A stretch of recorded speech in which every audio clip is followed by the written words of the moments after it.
to News 18 this morning, and many call it the trip of a lifetime. Honor flights are changing the lives of some of our country's oldest veterans, one journey at a time. About 1,000 veterans from the greater Lafayette community have already had the opportunity to tour their memorials in Washington, D.C. for free, all thanks to the Lafayette Gold Star Mothers and the Honor Flight organization. And Monday, I had the pleasure of joining another group of veterans from our community as they were honored at our nation's capital.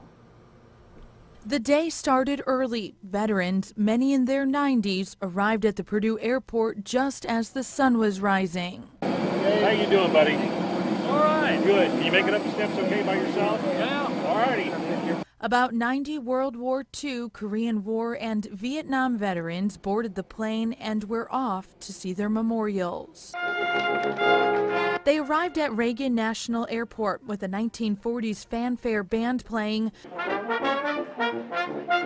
Strangers lined the terminals and welcomed our heroes to Washington, D.C. Oh, it's just tremendous. This is a wonderful experience. And I'm in my 95th year, and this is just really something. You really appreciate what the people are doing here, and the fact that I never thought I'd ever have the experience to be here. The first stop of the day was the World War II Memorial. Veterans shared memories and made new ones while remembering those who never made it home.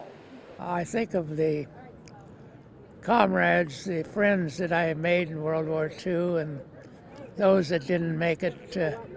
It's always emotional. A lot of friends I knew, they didn't make it back. But the emotions didn't stop there. For World War II veteran Grant Gamble, his experience was different than most men his age.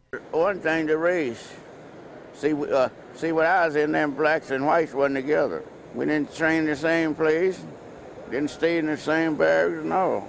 After touring the Korean War, Vietnam War, and Lincoln memorials, the day ended with a stop at Arlington National Cemetery to watch the changing of the guard.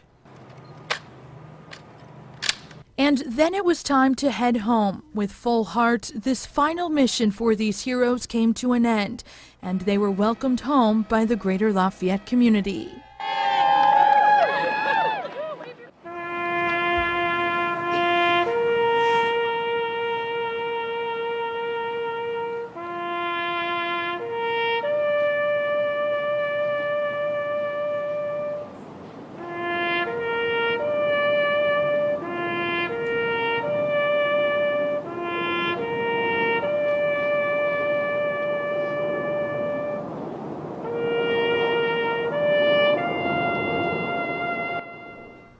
I'm almost still kind of on an emotional high after Monday's trip.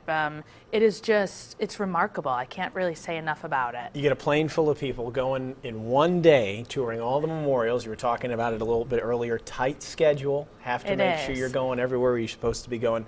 You've been on 4 of these now. I'm sure each time it just never gets old. It never gets old because each time there's more stories and new people being honored. And you can really see why these Gold Star Mothers and the Lafayette Honor Flight organization, why they do this, because it's the veterans who really get the most out of it, and they just love it. I highly encourage, if there's any veterans out there or people that know veterans, get them signed up for this honor flight. And they're always looking for guardians too. So great trip all around for everyone involved. Coming up, America's top pediatricians